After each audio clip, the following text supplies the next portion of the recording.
He said life goes on, just 3 words, and they destroyed 3 years of marriage in under 4 seconds. Naomi Bennett stood outside the private lounge of Seoul's Grand Meridian Hotel, champagne still cold in her hand, listening to the man she had built her entire world around answer a simple question without even setting down his drink. The room laughed. He smiled.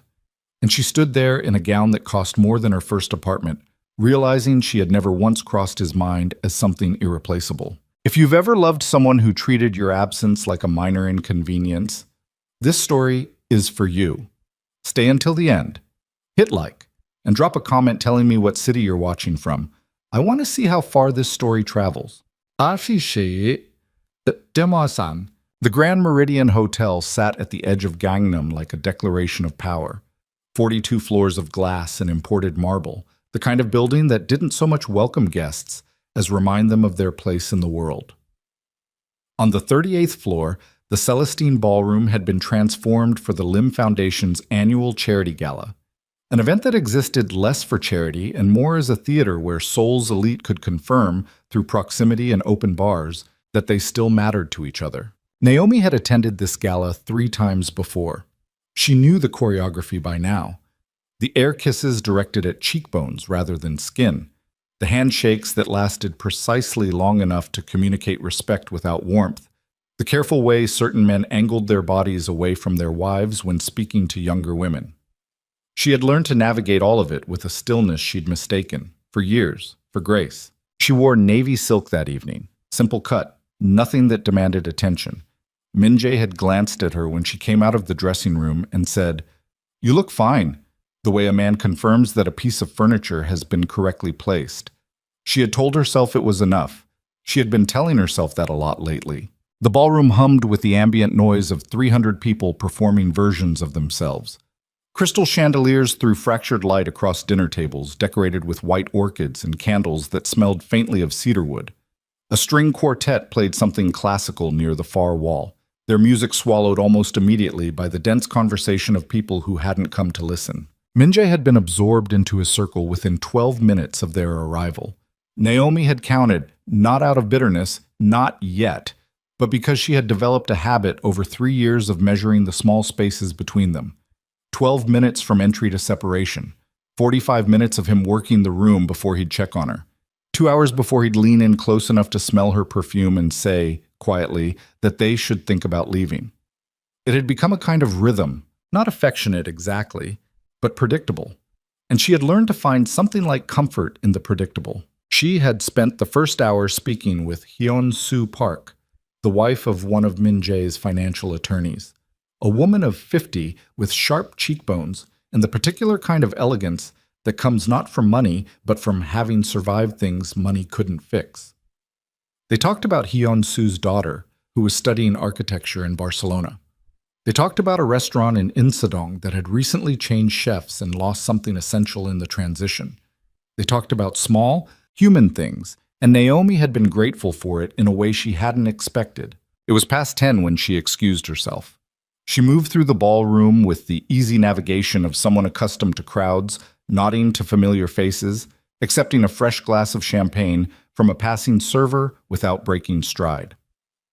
The private lounge was at the far end of the corridor past the main hall, a room reserved for senior guests, designed for the kind of conversations that required separation from the general noise. The door was half open. She wasn't heading there specifically. She had been looking for the restroom, actually, and had taken a wrong turn in the soft-lit hallway. But she heard laughter.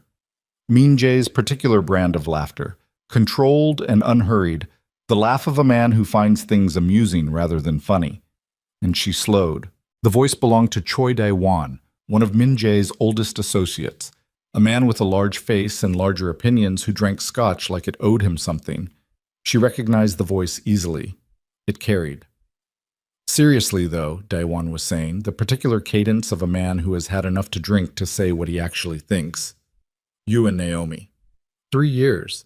How does a man like you stay married for 3 years? More laughter from the room. The easy laughter of men who find the idea of marriage itself a little absurd. Min Jae's response came without hesitation. The ease of it was what struck her first. Not the words, but the total absence of anything that suggested the question required thought. She's a good woman, he said. Stable. Handles things well. But what if she left? Someone else asked. She didn't recognize the voice. What would you do? A pause. The clink of glass. One beat of silence. Life would go on. The room responded the way rooms respond to easy truths, with laughter and the sound of shifting weight, men settling comfortably into a moment that meant nothing to any of them. Naomi didn't move. The champagne in her hand was very cold. She could feel the condensation against her palm, and she focused on that, on the physical specificity of it, because the alternative was to process what she had just heard, and some part of her knew that once she did, something would change in a way she couldn't reverse. Life would go on. She stood in the corridor for what felt like much longer than it was. The string quartet had shifted to something slower. Someone inside the lounge said something that made the group laugh again, and she heard Min-jae's voice in the follow-up, smooth and certain, already moved on to the next subject. She turned and walked back the way she had come. She found the actual restroom 2 doors down. She went inside, set the champagne glass on the marble counter beside the sink, and looked at herself in the mirror for a long time. Her face looked the way it always looked. That was the strangest part. She had expected something to show, some external evidence of an internal collapse. But she looked entirely composed. Navy silk, understated jewelry, hairpinned the way she liked it. The face of a woman who had spent 3 years learning to look untroubled. She ran cold water over her wrists. An old habit from a long time ago, something her mother had taught her when emotions outpaced her ability to process them. Cool the blood. Think clearly. She thought clearly. She thought about the gala last year, when she had spent 40 minutes alone near the window because Min-jae had been in a meeting that ran over and she hadn't wanted to impose on anyone else's evening. She thought about the vacation to Jeju they had planned 8 months ago and postponed twice and then quietly abandoned because his schedule would not permit it. She thought about the dinner parties she organized, the calls she fielded from people who needed access to him, the way she had learned to manage his calendar, his household, his image, all the invisible labor that kept their shared life running smoothly while he stood at the center of it, effortlessly powerful, and occasionally paused to tell her she looked fine. She thought about who she had been before she met him. The thought arrived like something surfacing from deep water, unwelcome and vivid and impossible to ignore. She picked up the champagne glass, walked back into the corridor, rejoined the gala, found Min-jae 30 minutes later beside a group of men discussing infrastructure investment, touched his arm lightly, smiled when he glanced at her, and said nothing. He put his hand briefly at the small of her back, a territorial gesture as much as an affectionate one. She recognized the difference now. They left at midnight. He told her in the elevator that it had been a productive evening. She said yes, it had. He checked his phone twice before they reached the lobby. In the car, they drove in silence, not the uncomfortable silence of people who have things to say and can't say them. The silence of 2 people who have run out of things to say and have mostly stopped noticing. Naomi watched the city move past the window and felt, for the first time in years, absolutely clear. She did not cry. She did not confront him. She did not do anything that evening that would have told him something had changed. But it had. The apartment they shared was on the 41st floor of a residential tower in Apgujeong, a penthouse that Naomi had furnished, decorated, and made into something that resembled a home through sheer force of deliberate effort. She had spent 4 months on it when they first moved in, researching materials, working with a designer she eventually disagreed with and fired, finishing the job mostly herself. Min-jae had looked around when it was done and said it looked great, and then, as far as she could tell, stopped seeing it entirely. It became background, like most things she touched. She couldn't sleep. She lay in the dark beside him. He went out immediately, the particular unconscious talent of men who don't carry things to bed with them. And she stared at the ceiling with her hands flat against her stomach, and she thought, not about whether to leave, not yet. That question felt too large, too consequential, too loaded with every implication she hadn't examined. She thought instead about smaller things, about what she actually wanted, about the last time she had wanted something for herself alone. Something not connected to him, not designed to support or complement or facilitate him. And it took her longer than it should have to find the answer. The art center. She had first conceived of it during her mid-20s, before Min-jae, before Seoul, When she had been living in a cramped apartment in Mapugu and working as a junior coordinator for a mid-sized arts nonprofit. The idea had been simple in the way the best ideas are, a community space where ordinary people, not collectors, not patrons, not critics, could engage with art as a practice rather than a product. Somewhere people could come to paint badly, sculpt tentatively, sketch the things they didn't know how to say. She had sketched out a business plan in a notebook with a coffee stain on the cover. She had researched spaces and funding models and community need assessments. She had been 26 and entirely certain that this was what her life was supposed to be about. Then she met Min Jae. It hadn't happened dramatically. There was no sudden surrender of self. She hadn't walked into a relationship and simply stopped being who she was. It had been slower than that, and more insidious for it.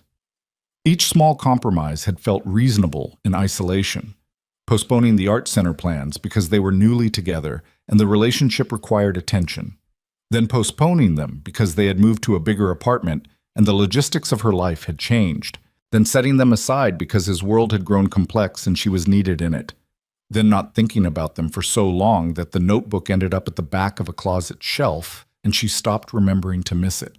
That was the thing about gradual erasure. It didn't feel like anything while it was happening. Naomi got out of bed at 4 in the morning and went to the kitchen. She made tea she didn't want and stood at the window looking out at a soul that never entirely slept.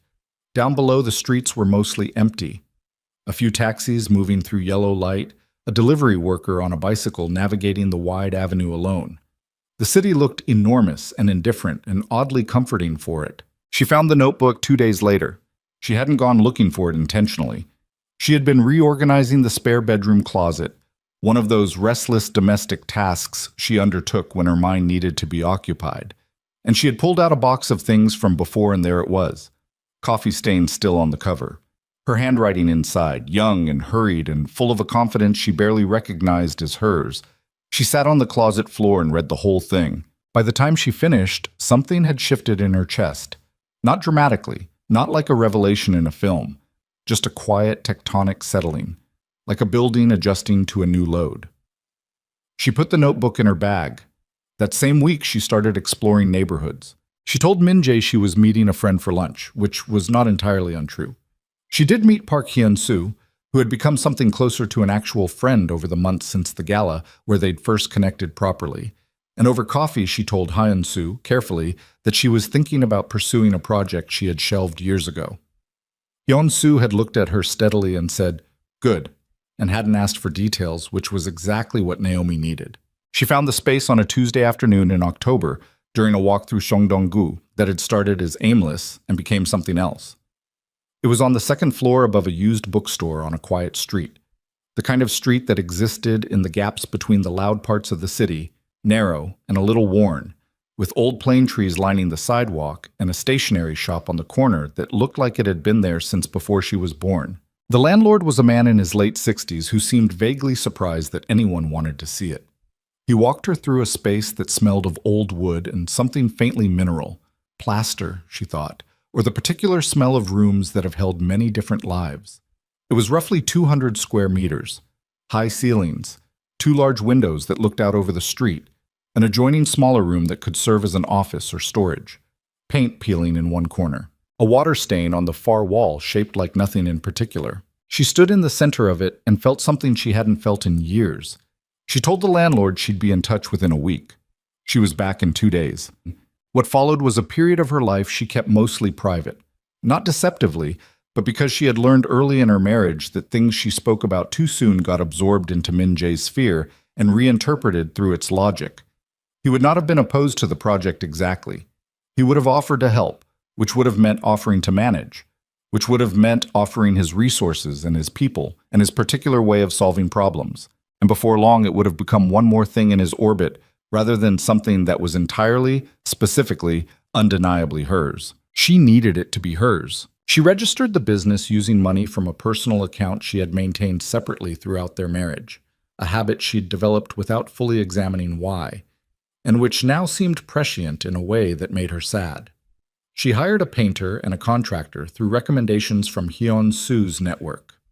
She spent evenings drafting program concepts and researching community arts models in Japan and the Netherlands and the Lower East Side of Manhattan. She ordered chairs and tables and art supplies in quantities that made the delivery men look twice. Min-jae noticed she was out more. He asked once, in the distracted way of a man who asks questions he does not have bandwidth to actually hear the answer to, where she'd been spending her afternoons. She said she was working on a personal project. He nodded and looked back at his phone. She was not angry at him for that. Anger would have been easier. What she felt was more like grief. The specific grief of watching a person demonstrate repeatedly and without malice that you have become optional. At night, lying beside him, she ran calculations in her head. How long had it been since they'd had a conversation that wasn't logistical? How long since he'd asked about her work, her ideas, the particular texture of her inner life? How long since he had looked at her the way people look at things they are afraid to lose? She couldn't find the answer. The memories blurred. It had been too gradual. And the cruelest part, the thing she returned to in the dark, the thing that kept her staring at the ceiling at 3 a.m, was that he wasn't cruel. He wasn't unfaithful as far as she knew. He wasn't abusive or contemptuous or deliberately unkind. He was simply absent. Present in the room and absent from her, and she had spent 3 years mistaking his physical proximity for intimacy. Life would go on. She had spent weeks since the gala turning those words over, testing them from different angles, looking for some interpretation that softened them. She didn't find one. He had meant what he said with the ease of a man stating an obvious fact, and that ease was the point. She wasn't someone whose loss would require processing. She was apparently a stable component of a well-functioning life, and the measure of her value was that her removal could be managed. She decided, sitting in the half-finished art center one November evening with paint on her hands and a cold cup of coffee beside her, that she was done being managed. The decision had no drama in it, no declaration, no moment of lightning strike certainty that she later recognized as the turning point. It arrived quietly, the way most real things do. Not as a feeling, but as a fact she had known for a while and was now simply willing to acknowledge. She was going to leave him. Not today, not in a rush, not in a confrontation that would become about his feelings and his arguments and his particular way of winning things. She was going to do it properly, cleanly, on her own terms when she was ready. She had spent 3 years managing things well. She would manage this too. In the weeks that followed, Naomi moved with a precision that she had spent years developing in service of someone else's life and was now, finally, applying to her own. She met with a lawyer, a woman recommended by a contact she had made entirely independently of Min-jae, and had a preliminary conversation she paid for out of her own account and documented in a folder she kept in her desk at the art center. She reviewed the terms of their prenuptial agreement, which she had signed 3 years ago without fully internalizing because she had been in love and hadn't wanted to think about its implications. She thought about its implications now. She was not taking anything that wasn't hers. She had never wanted his empire, his money, the elaborate machinery of power he had spent decades building. She wanted the art center. She wanted the life inside it. She wanted to wake up in the mornings and spend her energy on things that grew rather than things that maintained. She finished the art center's first major renovation phase in late November. The walls were a warm off-white now, and the high ceilings held the afternoon light like a cup holds water. She had installed wide work tables down the center of the main space, and along the walls she'd built deep shelving units that held supplies: paint, clay, paper, charcoal, the basic vocabulary of making things.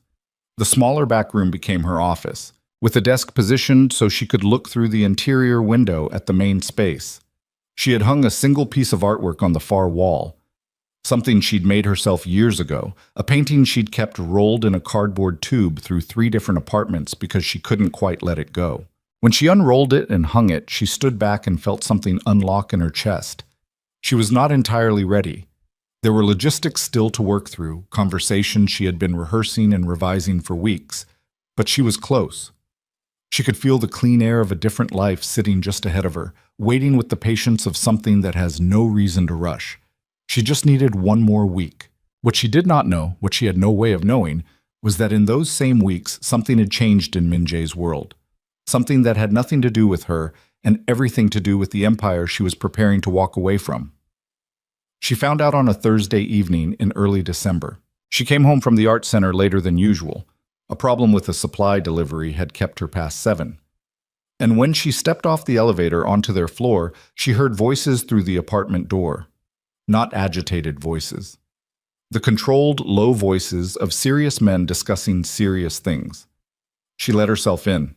Min-jae was in the living room with 2 men she recognized as senior members of his inner circle.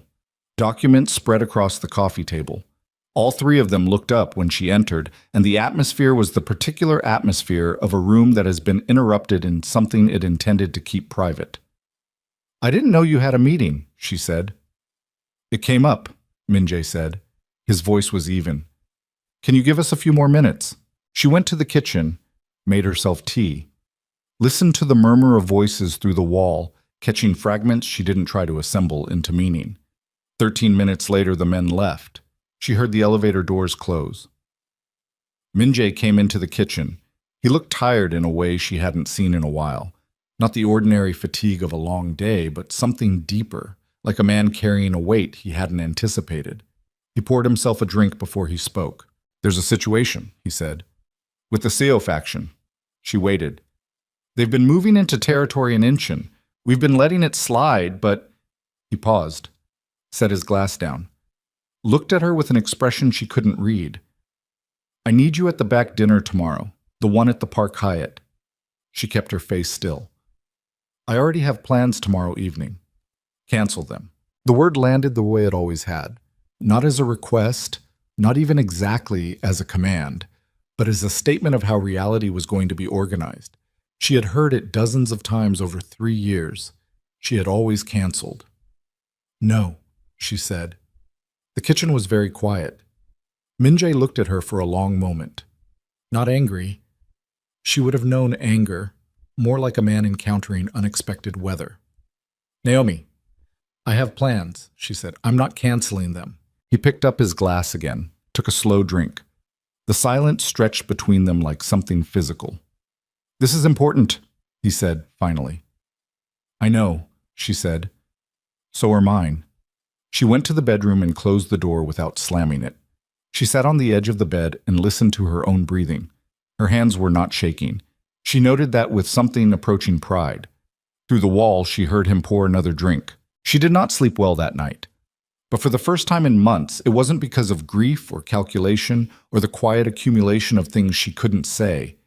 It was because she was acutely, electrically aware that something had just cracked open in the careful structure of their lives. And on the other side of it was everything she had been moving toward. She lay in the dark and listened to him breathe, and she thought, 1 more week. What she did not know, what she could not have known, lying there in the dark with the city humming 41 floors below, was that Min-jae had set someone to follow her 3 days ago. Not out of jealousy, not even, in his own understanding, out of suspicion. He had noticed things in the past few months that he had not named, because naming them would have required attention he had not been willing to give. The longer absences. The quality of her silence, which had shifted in some subtle way he couldn't articulate. The particular look on her face when she thought he wasn't watching, not unhappy exactly, but turned inward, focused on something beyond the room. He had told himself it was nothing. Then he had made a phone call, the way powerful men make phone calls when they want to understand things they cannot directly ask about. In 3 days, he would have a report. In 4 days, everything Naomi had built in careful silence would no longer be a secret. And by the end of that week, Kang Min-jae would be forced to confront a question he had never once considered. What exactly had he let himself lose? And how long had it been gone? The report landed on Min-jae's desk at 7:14 on a Friday morning. It was a single printed document, 4 pages, prepared by a man named Tae-sung, who had worked for him for 11 years, and who had the particular gift of finding things without being told exactly where to look. Min-jae sat in the leather chair behind his desk in his home office, a room Naomi had furnished with the same careful attention she brought to everything, bookcases along the east wall, a lamp positioned so it threw warm light without glare. And he read the report twice without moving. She had registered a business in October, an arts and community nonprofit, formally structured, operating from a leased space in Seongdong-gu.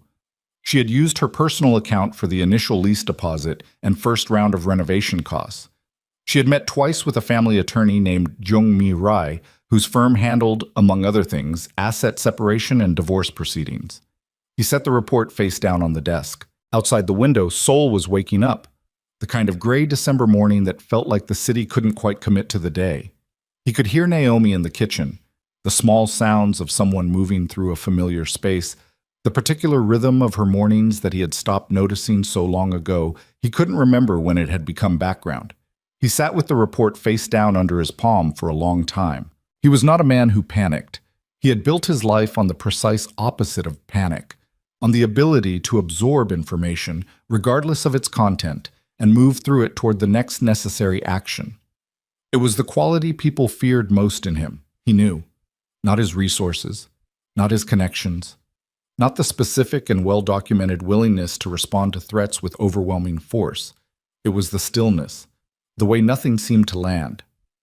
This landed. He didn't examine why. Not then. He filed the sensation somewhere interior and put it aside and thought instead about what to do, because that was the direction his mind moved under pressure, away from feeling and toward function. He heard her set something down on the counter, heard the sound of the refrigerator opening. He put the report in the top drawer of his desk and locked it. Then he went to the kitchen. She was at the counter with her back to him, slicing fruit with the focused, unhurried movements of someone who has not yet decided how the day should go. She wore a gray sweater and dark jeans, her hair loose, and she looked, he noticed this with a clarity that felt unfamiliar, entirely self-contained, like a person who had stopped waiting for something. "Morning," he said. "Morning." She didn't turn around. He poured coffee, stood on the opposite side of the kitchen island and looked at the back of her head and felt, with a precision that surprised him, that he was looking at someone he had been in the same room with for 3 years and had somehow failed to see. "You're in early," she said. "You usually don't come out before 8 on Fridays." Couldn't sleep. She turned then, set the fruit in a bowl, looked at him with an expression that was entirely neutral in a way that neutral rarely is. "You want breakfast?" "I'm fine." She picked up her coffee, leaned against the counter. They were perhaps 8 feet apart, and the distance felt deliberate on both ends, and they both knew it, and neither of them said so. "About last night," he started. "It's fine." "I wasn't trying to—" "Minji," her voice was even. "It's fine, let it go." He looked at her. She looked back. Her eyes gave him nothing, which was new. Or maybe not new, maybe he had simply not been paying close enough attention to notice when they'd stopped giving him things. "I'll be home late tonight," he said.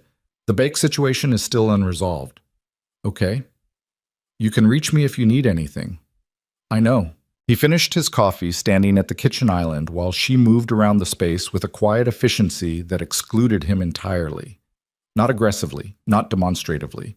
She simply occupied the kitchen the way a person occupies a space that belongs to them, and he stood in the periphery of it, and the whole exchange lasted less than 10 minutes, and by the time he was putting on his coat at the front door, he felt something he had not felt in this apartment in a very long time, like a visitor.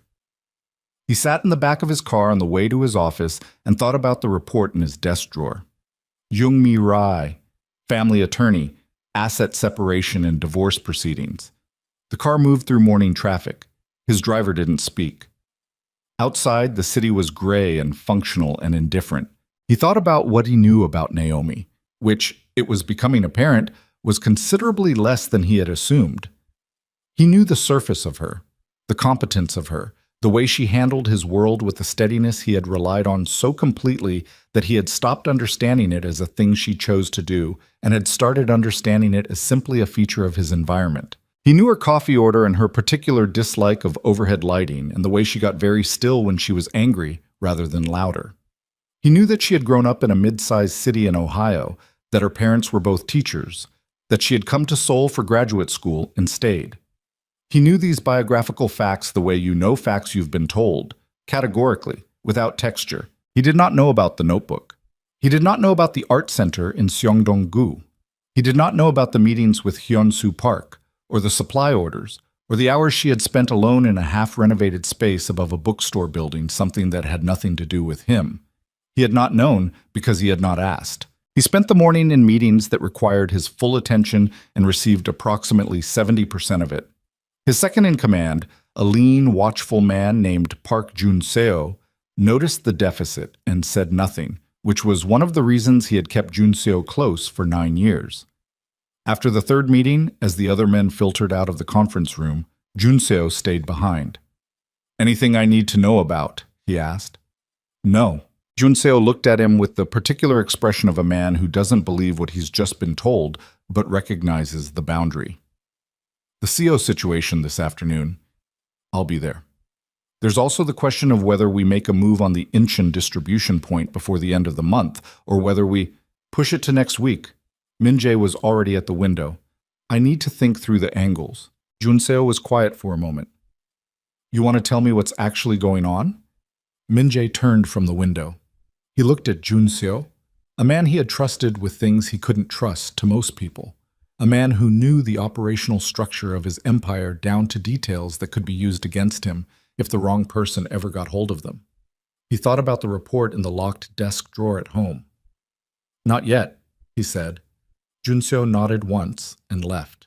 Min-jae stood at the window for another moment, looking at the city below, and then picked up his phone and called the one person he trusted with things that weren't operational. His older sister, Kang Soo-yeon, answered on the third ring. She was 4 years older than him and the only person who had ever spoken to him without adjusting for the weight of his position. They were not close in the easy way of people who talk frequently. They went weeks without contact sometimes, both of them occupied with the machinery of their separate lives. But when they spoke, it was without performance, which was rare enough that he valued it more than he usually admitted. "You're calling at 11 in the morning on a work day," she said, instead of hello. "What happened?" "Nothing happened." "Min-jae," he exhaled. "When's the last time you actually spoke to Naomi? Not at an event. Actually spoke to her?" A pause on her end. He heard the sound of a door closing.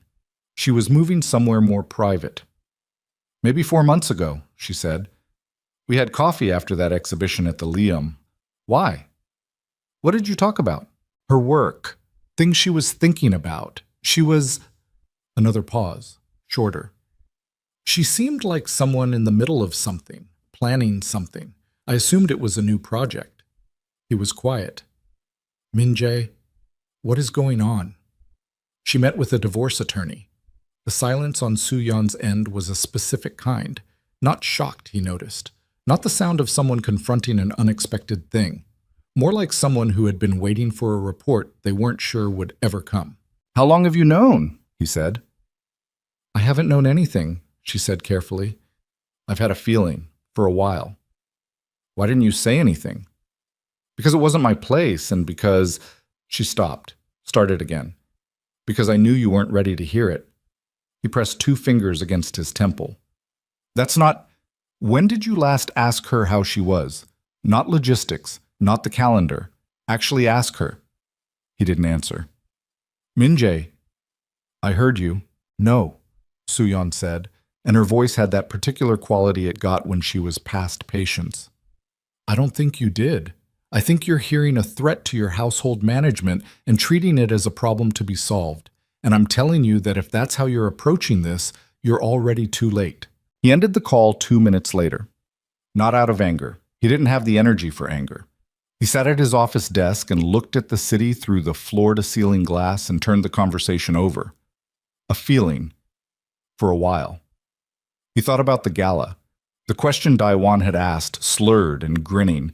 The way men ask questions they think are harmless. What if she left? He had answered without thinking. He had answered the way you answer a question that doesn't feel real. That afternoon, he drove to Seongdong-gu. He told his driver to circle. He didn't go inside. He sat in the back of the car on the narrow street with the old plane trees and looked up at the second-floor windows above the bookstore, wide windows, lit from within despite the gray afternoon, and watched the shadows move behind the glass. She was up there. He couldn't see her specifically, but he knew the quality of movement. Purposeful, unhurried, the movement of someone entirely absorbed in what they're doing. He had almost never seen her look like that. He had seen her competent, focused, socially fluent, quietly present at the edge of rooms. He had never seen her look like she was exactly where she needed to be. He watched for 11 minutes and then told the driver to go. He did not confront her that evening. He came home at 9 to find the apartment quiet. She was already in bed, or appeared to be. and he sat in the kitchen with a drink he didn't finish and thought for a long time about what he was going to do. The rational architecture of his mind kept building cases. He could ask her directly. He could have a conversation, lay out what he knew, force the thing into the open. He could make gestures, rearrange his schedule, demonstrate attention, show up differently. These were solvable problems, his mind kept insisting. There were actions available. But underneath the architecture, in the place he didn't usually let himself look, there was a different kind of knowledge beginning to take shape. The knowledge that some things cannot be fixed with actions because they were broken by the absence of actions over time, and time does not reverse. He went to bed, lay in the dark beside her. She was still. Her breathing had the quality of someone awake pretending otherwise, but he didn't call it. He stared at the ceiling. He thought about the art center windows, the shadows moving in warm light. He thought about 3 words he'd said at a gala while drinking scotch. Life would go on. He hadn't meant it as a verdict.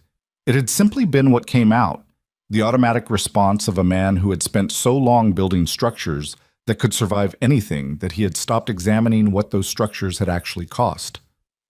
He lay awake until 2 in the morning. The next day was Saturday. He had cleared his morning, which he rarely did. A small, deliberate thing, he told himself, was not about her, and which was entirely about her. He made coffee. He set 2 cups on the counter. He waited. She came out at 8, saw the 2 cups, looked at him. "I thought we could have breakfast," he said. "Together. Here." Something moved across her face. Not softened. More careful, in the way of a person who has learned to be careful about things that look like what they want.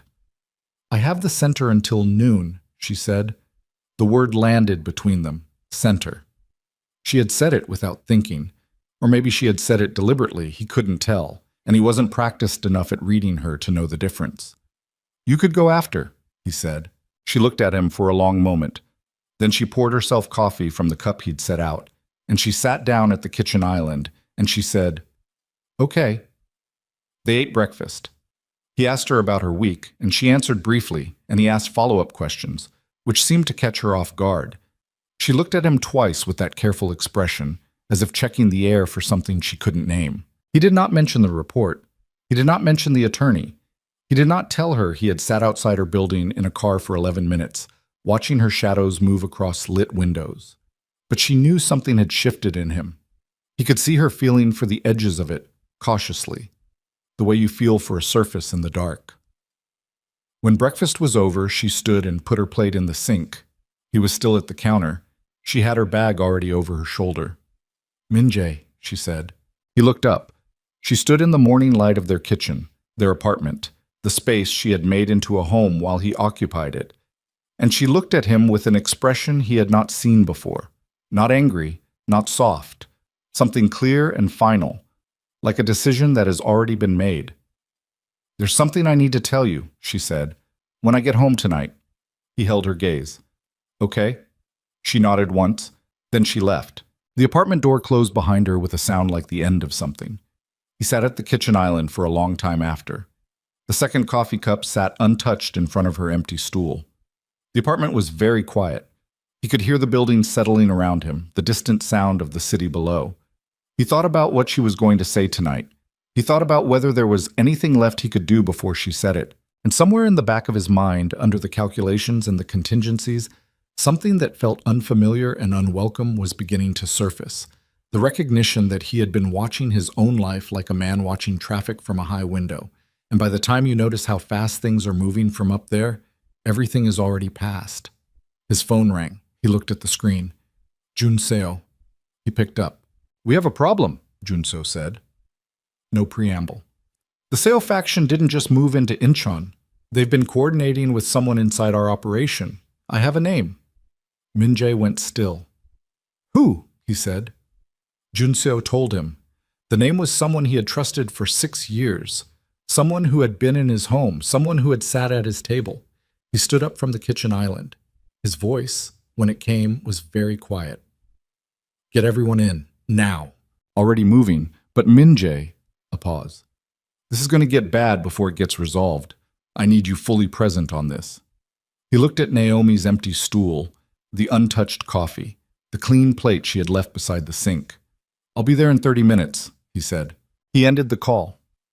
He stood in the kitchen of the apartment she had built around him, and he understood, with a clarity that arrived too late to be useful, that tonight when she came home to have the conversation she had been building toward for months, he was not going to be here. And she was going to take that as her answer. She came home at 7:43 p.m. She knew the moment she stepped off the elevator. The apartment had a particular quality of emptiness when Min-jae was absent. Not silence exactly, but a certain atmospheric density that changed when he was in it, the way a room changes when something large has recently moved through it. She stood in the entryway for a moment with her bag over her shoulder and her coat still on, and she felt the emptiness the way you feel weather. She walked through the apartment anyway. Kitchen, living room, his office, door open, dark inside. The bedroom, which was exactly as she had left it that morning, undisturbed. No note. She stood in the center of the kitchen and looked at the counter where they had eaten breakfast together. The 2 cups, the conversation that had felt like the beginning of something she couldn't name, and she understood what his absence meant with a clarity that had nothing to do with hope. She had told him she needed to talk to him tonight. He had said okay, and then he had not been here. She took her coat off. She hung it in the closet. She poured herself a glass of water she didn't drink and stood at the kitchen window and watched the city below for a long time, and she felt something in her chest go very quiet. Not the quiet of peace, but the quiet of a door closing, the specific silence of a thing that is finished. She had waited long enough. She went to the bedroom. She pulled a large suitcase from the closet shelf, the one she used for long trips, charcoal gray, a gift from her mother 3 years ago. She set it open on the bed. She stood in front of it for a moment with her hands at her sides. Then she began. She did not rush. Rushing would have meant something about emotion, and she was past emotion, or through it, more accurately, out the other side into a place that felt like bedrock. She took what was hers, clothes she had bought with her own money, which was most of them, the toiletries she preferred, the photograph of her parents that had sat on the nightstand since she moved in. She had never asked if Min-jae minded the photograph, and he had never mentioned it, which was, she thought now, a very small and accurate symbol of everything. The books from her side of the shelves, the old notebook which she had moved to her nightstand drawer 3 weeks ago, which felt like prescience now. She worked steadily for 35 minutes. She was in the spare bedroom, pulling a box of things she'd kept there when she heard the front door. She stilled. Footsteps in the entryway. The particular weight of them. Min-jae walked the way powerful men walk in familiar spaces, without adjustment, assuming the space will accommodate. She heard him pause, heard him register the quality of the apartment differently than usual. Naomi. Not a question, a locating. She came out of the spare bedroom. She was carrying the box. He was standing in the hallway, still in his coat, and he looked at the box. And then he looked at the suitcase visible through the open bedroom door, and she watched his face do something it very rarely did. Something she could not fully read because it moved through several expressions too quickly and then settled into a stillness that was different from his usual stillness. Harder around the edges, like something held very tight. "You're leaving," he said. "I was going to tell you tonight." She set the box down near the front door. Her voice was level. "You weren't here. Something came up." He looked at the suitcase again. "I had a crisis with... It was an emergency." "It always is." He took his coat off slowly, hung it, as if the deliberateness of small actions could slow the momentum of the larger one. "Can we talk about this?" "We can talk," she said, "but I'm not unpacking." He looked at her for a long moment. In the 3 years she had known him, she had seen him face things that would have broken most people. Confrontations with rivals, betrayals by associates, pressure from every direction his world could generate. And he had met all of it with the same contained, impenetrable steadiness. She had admired it once. She had also learned, more recently, that it was less a strength than a habit, and that like all habits it cost something without his realizing. He was not entirely steady now.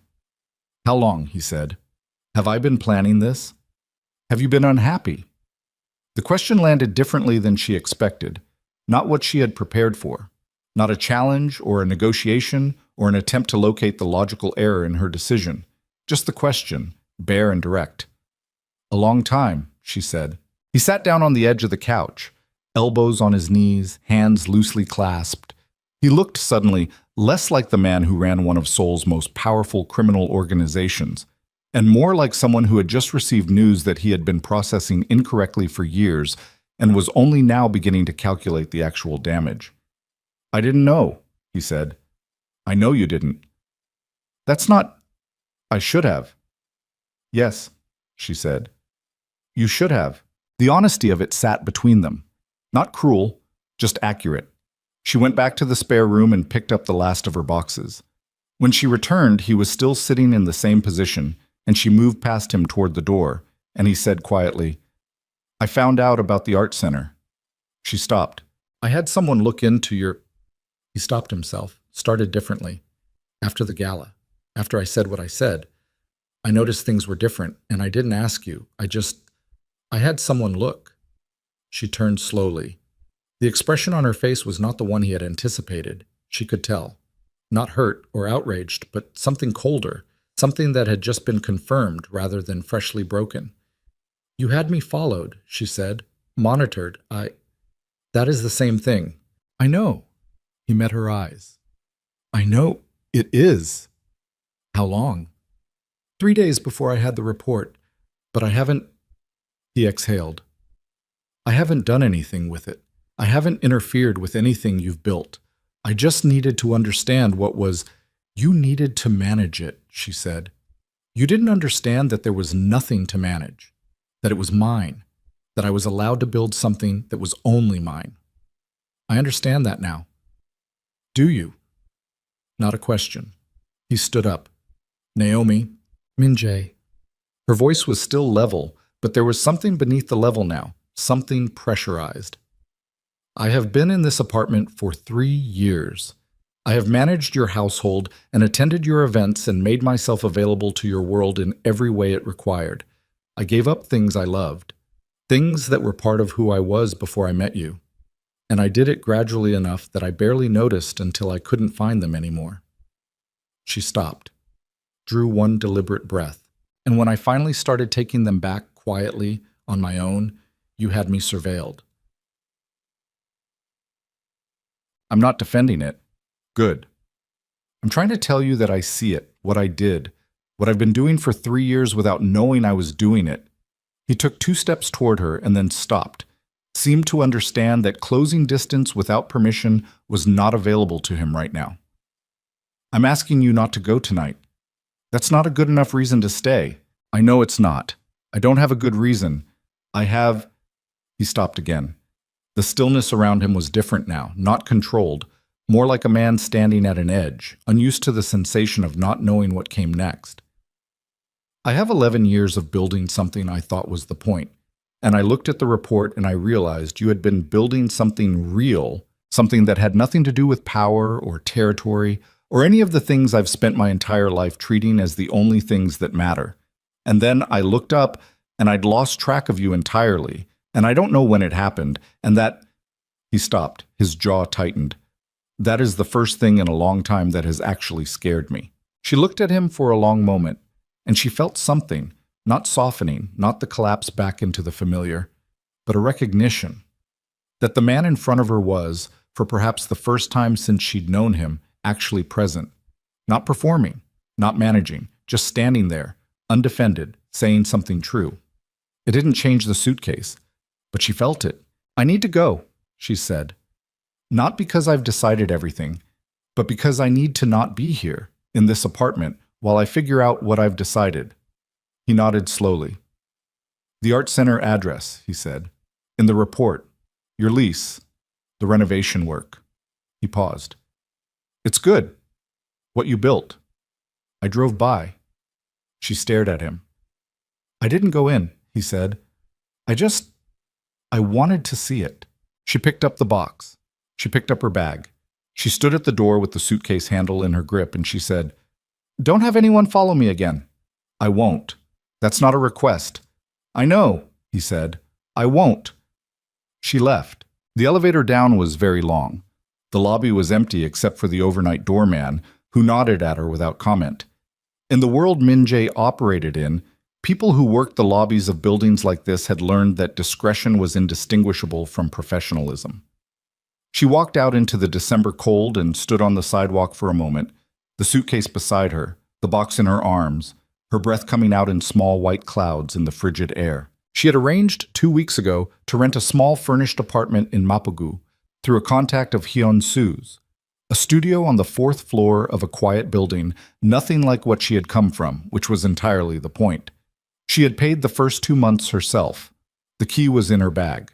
She called a cab. While she waited, she stood in the cold outside the building she had lived in for 3 years, and she did not look up at the 41st floor, and she did not cry. She thought about the art center, the wide windows and the high ceilings, and the smell of fresh paint over old plaster, the painting she had hung on the far wall. The cab came. She got in. What happened next she would learn about the following morning through Hyun Soo, who had heard it through her husband's connections in Min Jae's orbit. The crisis that had pulled him away on Saturday had escalated overnight into something that made the CO faction's territorial encroachment look minor. The man Jun Seo had named, the insider, the person who had been coordinating against Min Jae for 6 years, had moved first, had made contact with 3 of their distribution partners before Min Jae's team could contain it. By Sunday morning, 2 of those partners had gone silent, and the third had made a statement that, translated out of its careful language, meant that they were reconsidering their alignment. The name Jun Seo had given him was Han Byung-cheol. Han Byung-cheol, who had been Min Jae's logistics director for 6 years, who had been present at strategy meetings that covered the entire operational structure, who had been in their apartment 4 times. Naomi remembered him, a quiet man with careful eyes, who drank sparkling water and asked questions that seemed like small talk, but she understood now were not. He had not been feeding information to the CO faction for money, the way these things usually happened. He had been doing it for a different reason, a reason that emerged in the hours following his exposure, when Jun Seo's people began pulling the threads. Han Byung-cheol's younger brother had borrowed money from a Seo-affiliated lender 3 years ago and had been unable to repay it, and the terms of that inability had been, for 3 years, Han Byung-cheol himself. He had been blackmailed from the beginning.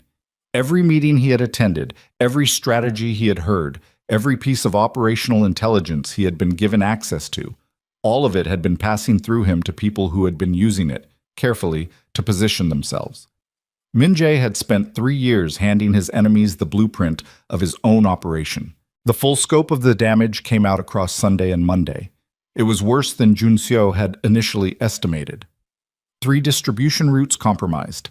2 storage facilities whose locations were now known to people they should not be known to.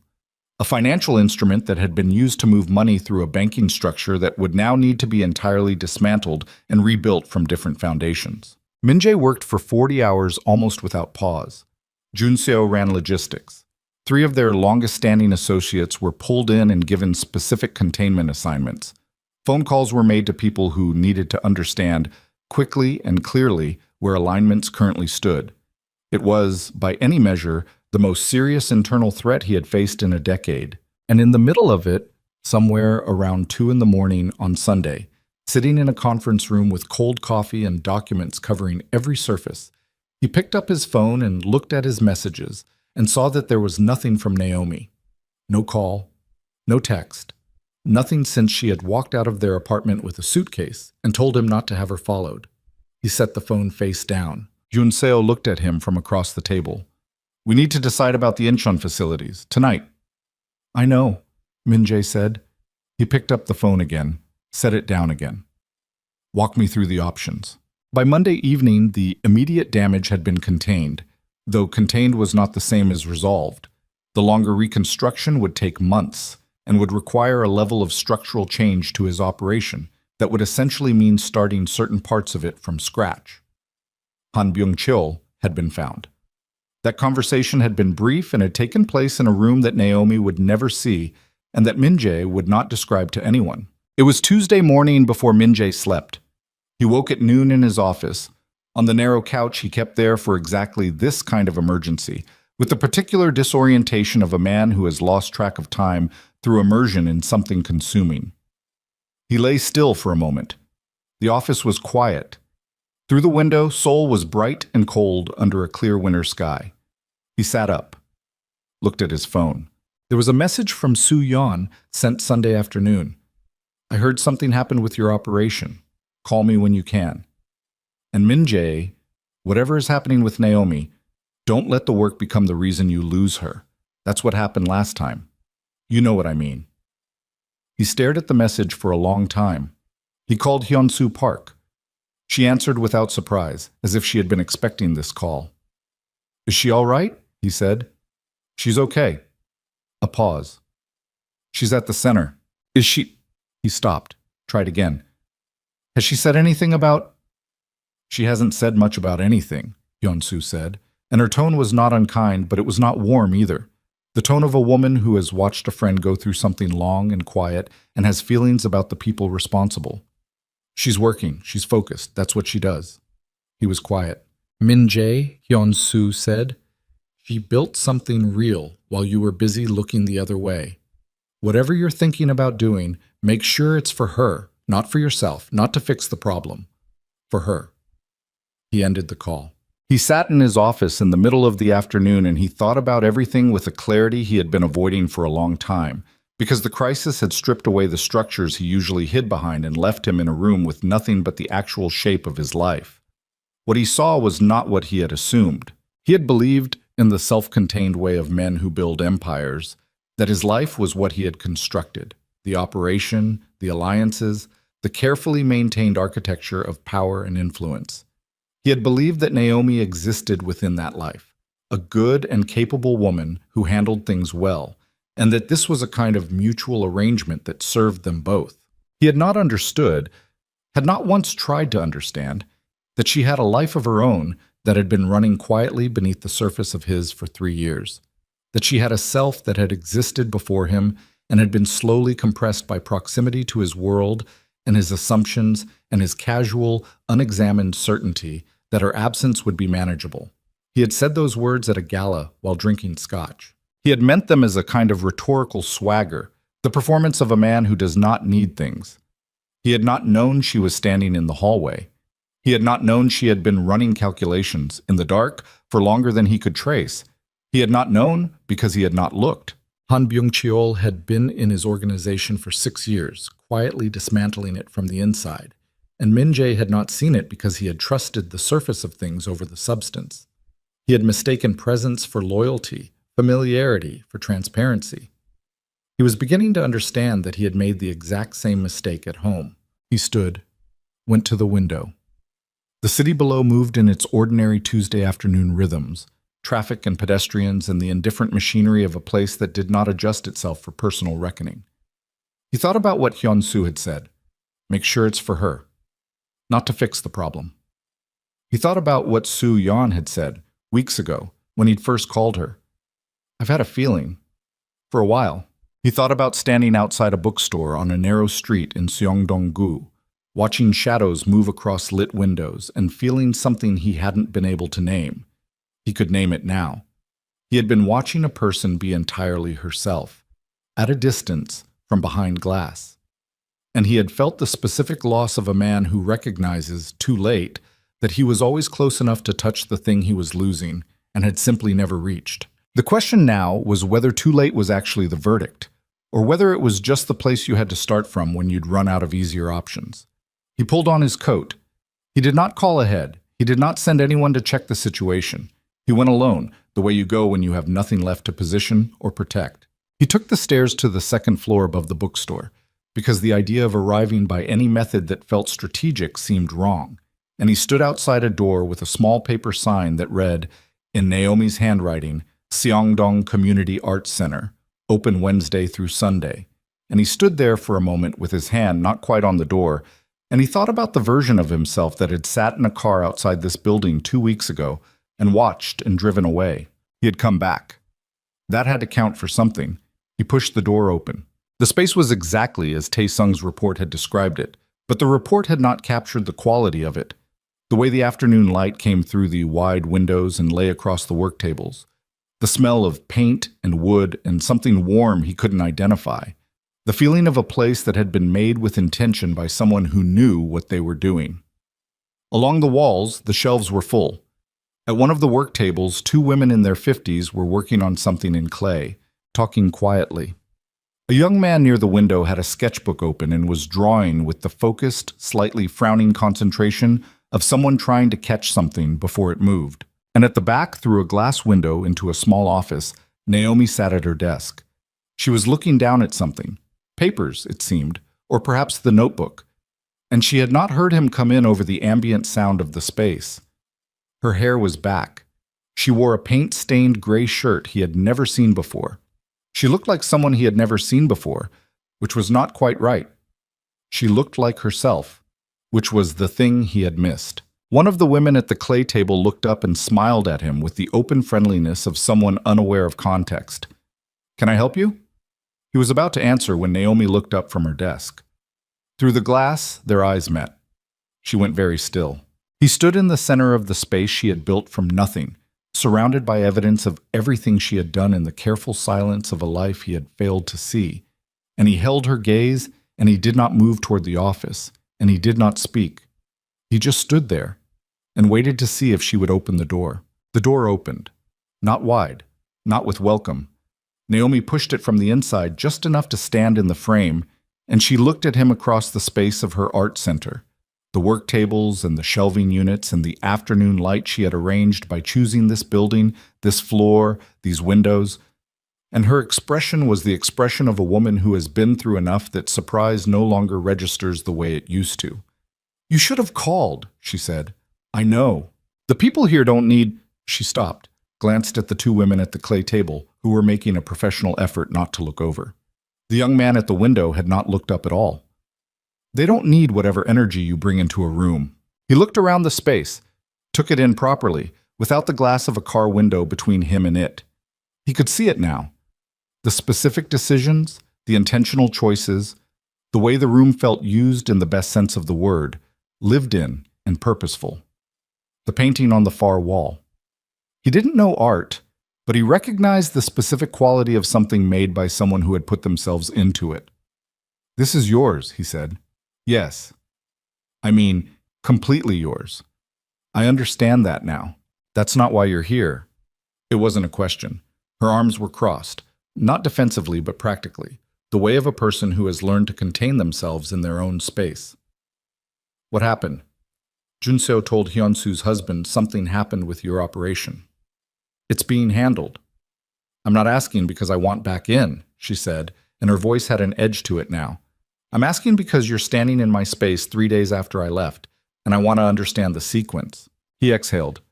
Han Byung-cheol was feeding information to the CO faction. Has been for 6 years. We found out Saturday. I've been managing the fallout since then. Something moved across her face. "Byung-cheol?" "Yes." "He was at our apartment." 4 times, yes. She looked at him. He watched her process it. Not the shock of it, she was past shock, but the specific texture of the betrayal, the way it reoriented every memory it touched. He had spent 3 days inside that process. It left a particular kind of residue. "Is it resolved?" she said. "The immediate threat. The reconstruction takes longer." She nodded slowly. Then, "And you're here because I needed to see you." He said it without preamble, without the management he usually applied to sentences that exposed him. "Not to fix anything, not to make a case. I needed to be somewhere real, and this is the most real place I know right now." The honesty of it seemed to land on her differently than argument would have. She looked at him for a long moment. Then she stepped back from the door, not inviting him in exactly, but no longer blocking the entry either. He walked into the office. It was small. Desk, 2 chairs, shelving along one wall, the interior window looking out into the main space. The notebook was on the desk, open. He did not look at what was on the page. She sat in the chair behind the desk, and he took the other chair, and they were closer than they had been in the apartment. The office, forcing a proximity the large rooms of their penthouse had always made optional. He could see the paint on her shirt, a streak of pale blue across the left sleeve, something ochre near the hem. She looked tired in a specific way, not depleted, more like someone who has been spending themselves on things that mattered and was running a sustainable kind of low. "I read the whole report," he said, after, when I had time to think about it properly instead of just react to it. He paused. The scholarships. She looked at him. There were 12 names in the report. Students whose tuition Taesung traced back to an anonymous foundation that traces back to your account. She said nothing. And the medical thing, in Dobonggu. The family with the Minjae. I know what you're trying to do, she said. You're trying to show me that you see me, that you did the work of looking. And I understand the impulse.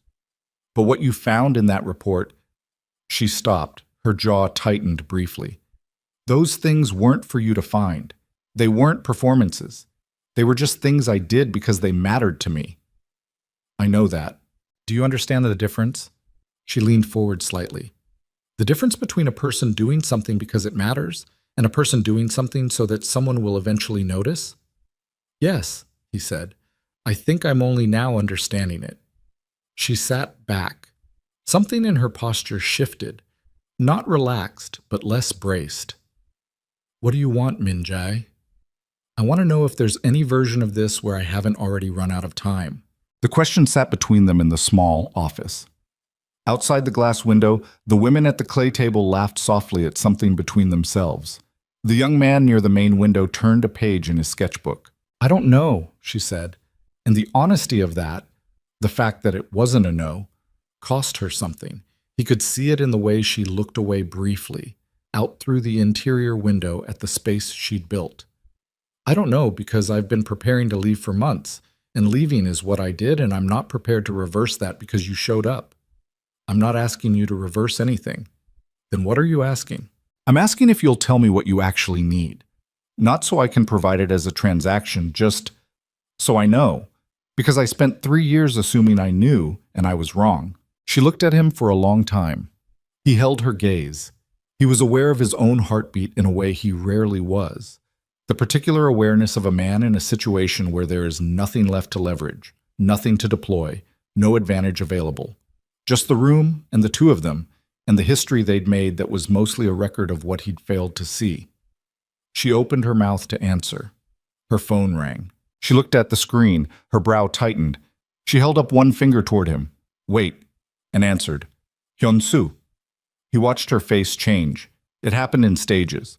First the slight narrowing of the eyes that meant she was concentrating, then a stillness that was not the same as calm, then something he had only seen a handful of times in 3 years.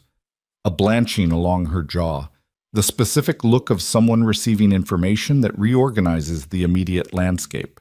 When? She said. And then, are they still there? And then softer. How bad? She stood up. She was already reaching for her coat on the hook behind the door. I'm coming now, she said, and ended the call. She looked at him with an expression that had nothing to do with their conversation. Something urgent and external had overwritten the interior. What happened? He said. He was already standing. Someone put a brick through the front window of the center. Her voice was flat with controlled adrenaline. 40 minutes ago, Hyun-soo's husband drove by and saw it. There are 2 people from my afternoon session still inside. They're okay, but... She stopped, pushed her arms through her coat. Someone left something. A note, Hyun-soo said, under the brick. He was already at the door. Minjae, I'm coming with you. This isn't your... A brick through the window of a building associated with me is absolutely my problem. His voice had shifted. Not aggressive, but a different kind of present. The version of him she had seen in glimpses over 3 years, the version that ran things. And I am not leaving you to walk into that alone. She looked at him. A long beat. Then she nodded, once, and they went. The drive to the center took 9 minutes and felt longer. She sat in the front of the cab and he sat beside her and neither spoke. He pulled out his phone and made 2 calls in rapid succession, both short, both in the clip-specific language of a man repositioning resources. She looked out the window, and her hands in her lap were very still, and he noticed that, the stillness of them, and understood that she was doing exactly what she always did with things that threatened her, holding the surface absolutely steady while she processed underneath. The center looked wrong from half a block away. He saw it before she did, the front window of the second floor, the wide window that had thrown warm light across the street when he'd sat outside in his car, now dark and jagged-edged. Glass on the sidewalk below catching the streetlights in scattered fragments. She made a sound that wasn't quite a word. They went up. The two women from the afternoon session were in the main space, both in their late 40s, both shaken in the specific way of people who have been frightened and are managing it with the particular dignity of people who are not accustomed to being frightened. One of them, a woman named Mrs. O, had wrapped her coat tightly around herself and was holding a cup of tea that someone had made. The other stood near the back wall, talking in a low voice on her phone. The brick was on the floor near the broken window. Someone had placed an orange safety cone over it. Mrs. O, he guessed, the practical gesture of a woman trying to impose order on a disordered situation. The note was in a plastic sleeve. Someone had set it on the nearest work table. Naomi picked it up before he could. She read it. Her face did the thing again. The careful, controlled processing.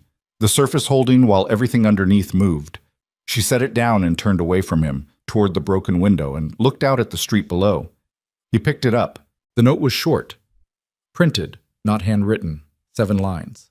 The content was specific and detailed in a way that meant whoever had sent it knew things, knew the address of her new apartment in Mapugu, knew about the registration of the business, knew about the financial accounts she had kept separate from Minjae throughout their marriage. It closed with a sentence that was not a threat in legal terms and was a threat in every practical one. Your husband has made enemies. Enemies don't distinguish between the man and the things he values. Think carefully about whether you want to be one of them. He set the note down. He looked at Naomi's back, at the set of her shoulders, the tension in them, the way she was holding herself against the cold coming through the broken window. This is Seo faction, he said. Not a question. You don't know that. I know that. He picked up his phone. Junseo. Junseo answered immediately. I heard. Taesung just... The Seongdong Center. It was them. Most likely. The timing is... Yes, almost certainly. I want eyes on the building tonight, and the Mapo address. He paused. And I want Seo Jun-ho to understand that this particular move has just changed the terms of every calculation I was making. He could hear Hunso processing this. If we escalate, I know what escalation means. Minjae, the timing is bad. We're still restructuring after Byung-cheol, and if we handle it. His voice was quiet in the way that things are quiet when they are very serious. I'll call you in an hour. He ended the call. Naomi had turned around. She had heard the call. Her expression was complicated in a way that several things were contributing to simultaneously: anger and something that was not quite fear but was adjacent to it, and underneath both of those, a particular exhaustion that he recognized now as the exhaustion of a person who has spent a long time trying to build something clean and is watching the dirty weight of someone else's world fall on it. My center, she said. Her voice was low and controlled, and the control was doing significant work. My work. The people who come here, Mrs. O and her friend, they're here because of me, because I built this, and now you're... She stopped. Your world followed you here. I know. This is exactly what I was leaving. She wasn't yelling. It would have been easier if she were yelling. I built this specifically to be separate, and they found it because of you. Yes, he said, because of who I am and what I've done and the people I've made into enemies over 20 years. Yes. Then you understand why I understand everything, he said. I understand why you left and why you were right to leave and why this... He gestured at the broken window, the brick on the floor, the note on the table. This is my fault in the most direct possible way. Mrs. O, who had been trying to be invisible in the corner, made a small sound of distress. I'm sorry, he said, and he was looking at Mrs. O when he said it, which seemed to surprise her. You shouldn't have been here for this. Are you all right? She looked at him with the slightly stunned expression of a woman who had not expected a man who clearly ran things to look her directly in the face and ask. I'm all right, she said. I'm worried about the center. The window will be fixed by tomorrow morning, he said. I'll have someone here tonight. You don't get to just... Naomi started. Someone tried to use your space to reach me, he said. He turned back to her, and his voice was still quiet, but there was an intensity beneath it now that had been building since the moment he'd picked up the note. That is my responsibility to fix.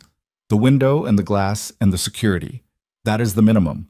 I am not asking your permission to address the minimum. She looked at him. Her eyes were very bright. Not tears, nothing so simple. More like someone whose attention has been fully engaged, all of it, no part held back. "And the rest?" she said. "The rest." He took a step toward her. "The Seo faction will be managed. I don't want you to know the specifics, and I won't tell you them. But I'm telling you that this—" He gestured at the room again. "This does not happen again. I will make that true." "How?" "The way I make things true." "Minjai." Her voice cracked slightly on his name, the first crack in the surface since she had found him standing in the main space. "I need you to hear something." "I'm listening." "This center is the most important thing I've built. Not just since us. In my life." She put her hands flat on the work table beside her, steadying herself against the surface. "If the cost of having this is having it threatened because of who you are, I will not pay that cost. I will move. I will rebuild somewhere you can't be traced back to. I will do whatever it takes to protect what I've built here. And if that means complete separation, legally, geographically, every way, then that's what I'll do." The room was very quiet. Mrs. O had moved, quietly, to stand with her friend near the back wall. Both of them were trying very hard to exist somewhere else. He stood across the work table from Naomi, and he looked at her. This woman who had spent 3 years inside his world and had quietly, determinedly built her own. And he felt something he had felt only a handful of times in his life. The particular sensation of standing at an actual edge. Not a managed risk or a calculated exposure, but a real precipice. And the only thing on the other side of it that mattered was a person who had already left once and was absolutely prepared to do it again. "You won't have to move," he said. "You can't promise. I am telling you that I will restructure my entire operation before I let what happened tonight happen again. That is not a performance, and it is not a transaction, and I am not saying it to manage you." He moved around the end of the work table. She didn't step back. They were close, closer than they had been since the kitchen on Saturday morning, and the cold from the broken window was moving through the space between them. "I am saying it because I have spent 20 years building things that I thought were the point. And in 3 days, I have watched the most important of them prove themselves hollow. And the one thing that doesn't feel hollow right now is standing in front of me in a paint-stained shirt, inside a building she made from nothing, while I was busy looking at everything else." She looked at him. Her jaw was tight. Her eyes were doing that very bright, very present thing. "That doesn't fix us," she said. "I know. That doesn't mean I trust you. I know that too. Or that I'm coming back." "Naomi." His voice was barely above a sound. "I know. I'm not asking for any of that tonight. Tonight I'm asking if I can have your window fixed and a man posted outside until this is resolved. That's all I'm asking tonight." She held his gaze for a long moment. Then she turned to Mrs. O. "Are you okay to get home? I can call you a cab." Mrs. O nodded. Her friend was already gathering her things. They moved with the quiet efficiency of women who have correctly assessed that the most useful thing they can do right now is leave. When they were gone, the center was very still, cold from the broken window, the brick under its orange cone, the note on the work table. Naomi looked at the broken window for a long time. "Fix the window," she said finally. "Post someone outside." She picked up the note and folded it once and put it in her coat pocket. "And then you and I are going to sit down, somewhere that isn't this space, and you are going to tell me everything that's happening with your operation. Everything. Not to manage me, not to give me the version that doesn't worry me. Everything." He nodded. "But—" "Because if I'm going to be used as a target," she said, "I at least deserve to understand the shape of what I'm a target for." He pulled out his phone and made the call about the window. She stood beside the broken glass and looked out at the December street below. The plane trees bare, the streetlights making small bright pools on the pavement, the city going about its ordinary Tuesday evening with complete indifference to the two of them standing in the cold remains of everything she had built and everything he had broken. His phone call lasted 4 minutes. When he ended it, he looked at her. "There'll be someone here in 20 minutes, he said. "The window will be done by morning." She nodded. She was still looking at the street. "There's a place 2 blocks from here," she said. "Stays open late. They have decent coffee." He put his phone in his pocket. "Okay." She picked up her bag. She turned off the lights in the main space one by one, moving through the room with a familiarity that told him everything about how many hours she had spent here alone. She checked the back office door was locked. She stood at the entrance for a moment and looked back at the room in the dark. The shapes of the work tables, the shelving along the walls, the painting on the far wall barely visible in the ambient light from the street. Then she walked out. He followed. They went down the stairs and out into the cold, and the street was quiet, and somewhere above them his man was already en route to stand watch over something that had been built entirely without him, and had been damaged entirely because of him. And neither of them spoke about that as they walked the 2 blocks through the December dark toward a place with decent coffee, and the beginning of a conversation that was going to require both of them to be more honest than they had been in a very long time. His phone buzzed. He looked at the screen. Junseo, Seo Junho wants to meet. Tonight. Neutral ground. He says he has something to tell you about Byung-cheol, something you don't know yet. He stopped walking. Naomi stopped 2 steps ahead of him, turned. She looked at the phone, looked at him. He looked back at her, and in the cold light of the street he understood with the absolute clarity of a man who has run out of versions of events to manage that whatever Seo Junho had to say, whatever piece of the Byung-cheol situation was still unturned, was going to arrive before the conversation he and Naomi needed to have, and that the shape of everything that followed depended entirely on what he chose to do in the next 30 seconds. He put the phone in his pocket, not face down on a surface, not handed to someone else to manage. He put it in his pocket, and he looked at Naomi standing 2 steps ahead of him on the cold pavement, and he said, "Let's get the coffee first." She looked at him. "Junseo?" "Yes." "And it can wait 30 minutes. He said it the way a man says something he has decided rather than something he is considering. Whatever Junho has to say has been true since before tonight. It'll still be true after coffee. She studied him for a moment, the particular careful assessment of a woman who has been disappointed enough times to check the quality of what she's being offered before she accepts it. Then she turned and kept walking. The cafe was narrow and warm, the kind of place that had survived in its neighborhood by being genuinely useful rather than aesthetically considered. Mismatched chairs, a long wooden counter along one wall, a chalkboard menu written in someone's hurried handwriting. It smelled of roasted beans and something baked earlier in the day. The woman behind the counter was in her 60s and looked at them with the mild curiosity of someone accustomed to late arrivals and not particularly interested in their stories. They sat at the back. 2 coffees. No food, though Naomi wrapped both hands around the cup the way people do when they need something to hold. "Tell me about Byung-cheol," she said. From the beginning. He told her. All of it. Not the operational details, not the specific names and routes and financial structures that would have been genuinely dangerous for her to hold, but the shape of it. 6 years. The brother's debt. The mechanism of it. How a man could be turned not by greed but by fear. How someone could sit at your table and look at you with the face of loyalty while carrying something else entirely in the back of the mind. He told her what it had cost in the 3 days since the exposure. The facilities, the partnerships, the complete structural overhaul that was still ongoing and would be for months. She listened without interrupting. Her coffee grew less hot. Outside, the street was quiet. "And you didn't see it," she said when he was done. "No." 6 years. "Yes." She was quiet for a moment. "I've been thinking about that since you told me." She turned the cup slowly in her hands.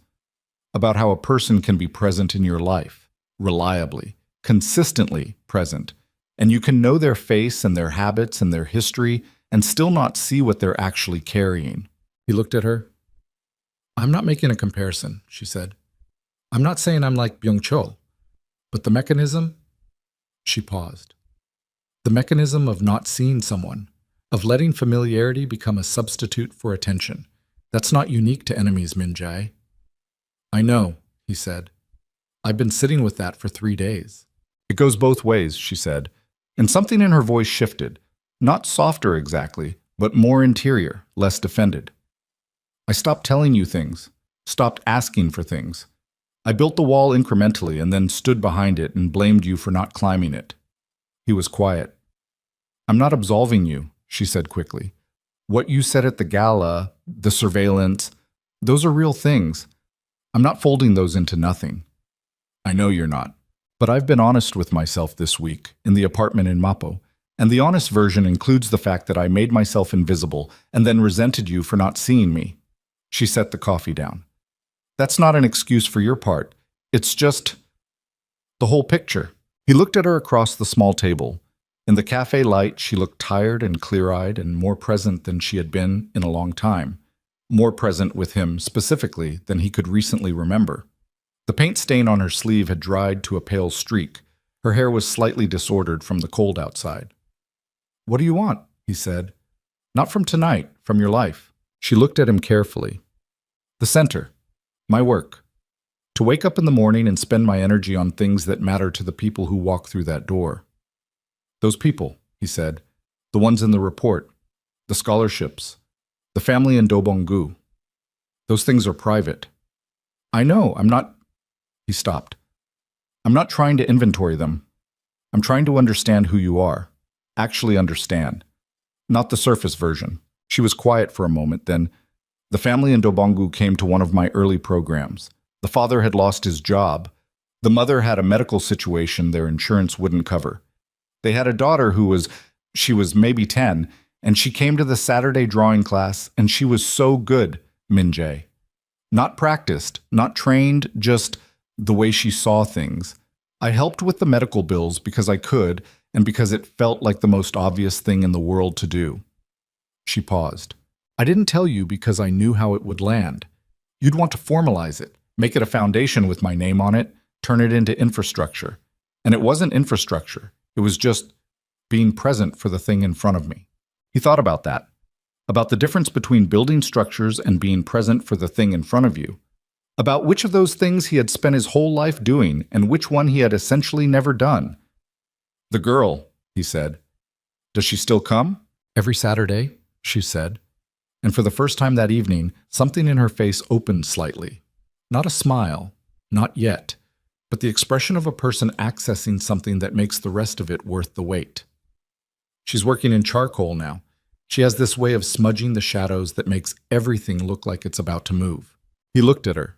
He thought about sitting outside this building 2 weeks ago in the back of a car, watching shadows through lit windows, and the thing he hadn't been able to name. He could name it now. He had been watching a person be entirely, specifically, uncomplicatedly herself. And he had recognized it the way you recognize something you have not seen in a long time and had almost convinced yourself didn't exist.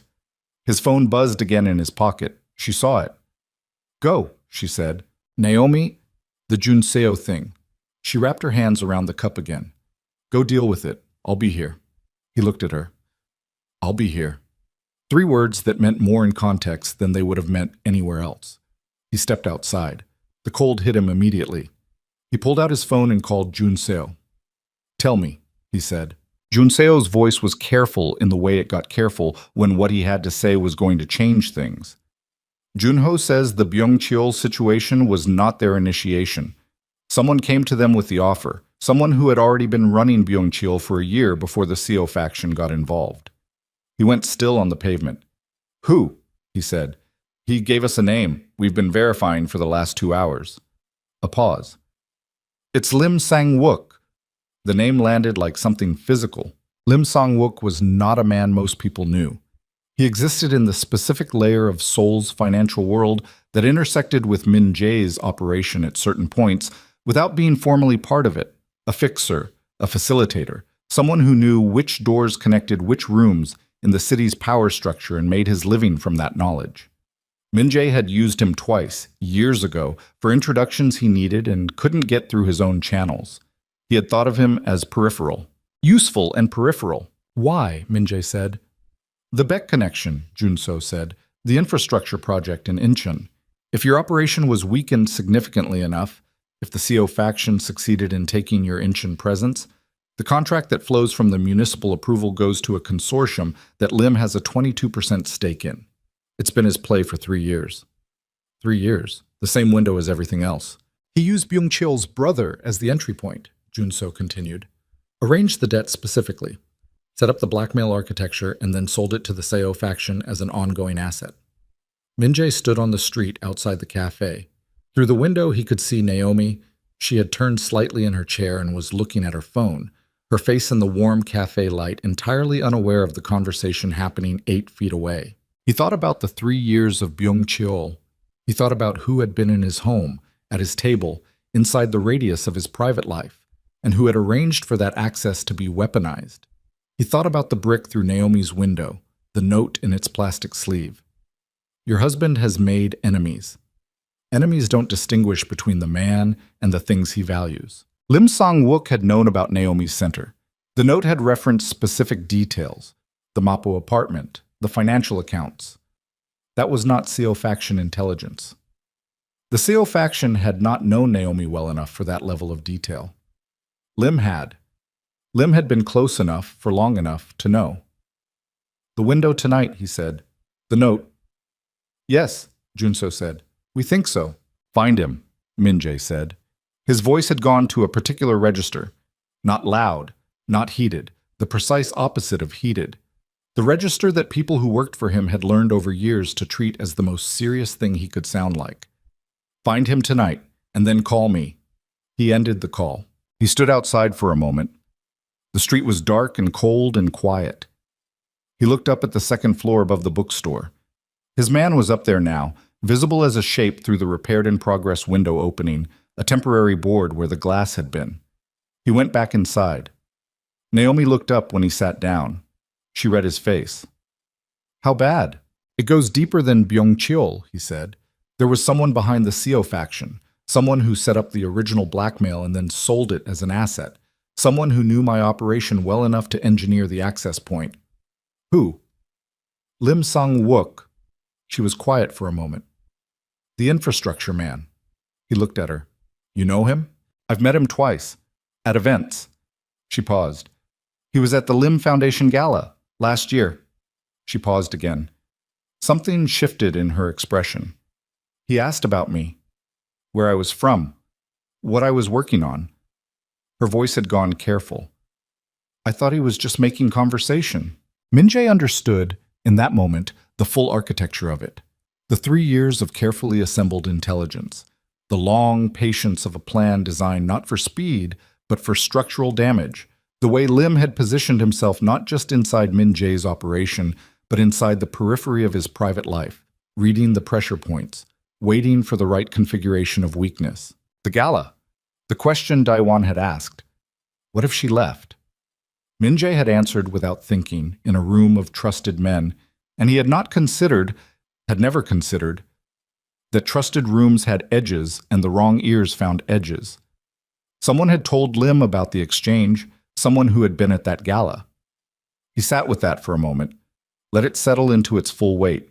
He used you as a threat vector, he said, because he understood what I didn't, that you were the part of my life I'd left undefended.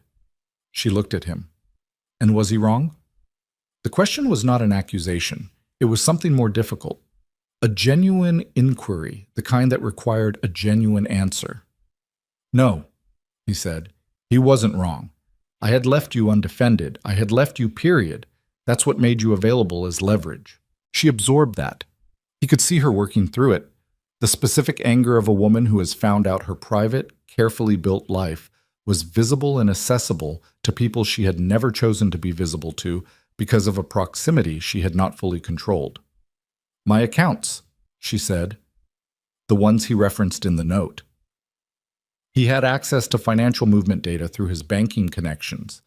He would have traced them when he started building the file. My art center, she said. Her voice was very controlled. He knew about the center. Yes, my students, she said. And there it was, the thing under everything else, the thing that made the anger less clean. The 10-year-old with charcoal-stained fingers and a specific way of smudging shadows. Mrs. O with her tea and her orange safety cone. The women and the young men and everyone who had walked through that door because Naomi had built a place worth walking into. He made them collateral. Yes, Min-jae said. He did. She stood up. She put on her coat. She paid for the coffee before he could, a small gesture that meant something, the deliberate retention of something that was hers. She walked to the door and pushed it open, and the cold came in around her. He left money on the table and followed. Outside, she stood on the pavement and looked at the second floor of the building down the street, the shape of his man visible through the board over the broken window. She stood there for a long time without speaking. "Will you handle Lim?" she said finally. "Yes." "I don't want to know the specifics." "I know, but I want it finished." She turned to look at him. Her face in the streetlight was all clear lines and shadows, and she looked like a woman who had decided something rather than a woman still deciding. "Not for you, not so your operation is secure or your position is restored. I want it finished because he put a brick through a window where children come on Saturdays, and he doesn't get to do that without consequence." "He won't," Min-jae said. She held his gaze. Then she nodded once. "Okay." They stood on the quiet street. The city was doing its late-night thing. Distant traffic, the occasional taxi, the specific ambient hum of a place that runs continuously and doesn't need acknowledgement for it. "I'm not coming back to the apartment," she said. "I know. The Mapo place is mine. I need to stay there." "I understand. Not because I've decided everything. I haven't." She looked at him steadily. "But I need the space to be where it is right now. I can't think clearly inside the weight of our history." "What do you need from me?" he said. "Right now, actually." She thought about that. "For the center to be safe, for Lim to be finished, for you to—" She stopped, started differently. "I need you to not do what you usually do, which is make promises and then get consumed by the thing in front of you and treat the promise as something you'll return to when there's time." "I hear that." "Do you?" "I'm working on actually hearing things," he said. "I understand that's not worth much yet. I'm saying it anyway." She almost smiled. Not quite. The almost of it was enough. "Go deal with Junseo," she said. "Handle what needs handling." She looked up at the building. "I'm going to go check on my space and then go home. I'll have someone follow at distance. Not to—" "I know," she said, "until Lim is resolved." "Fine." She turned toward this building. He stood on the pavement and watched her go, up the steps, through the door, the sound of her feet on the stairs. And he stood there until the light came on behind the boarded window, her shape moving inside the space she had made. Then he pulled out his phone and called Junseo. What followed took 11 days. Lim Sang-wook was found. Not through violence, as it turned out, though that option had been on the table. He was found through the thing Min-jae was actually best at, the patient assembly of leverage. Lim had constructed his plan over 3 years. Min-jae dismantled it in 11 days by pulling threads Lim had not considered adequately protected.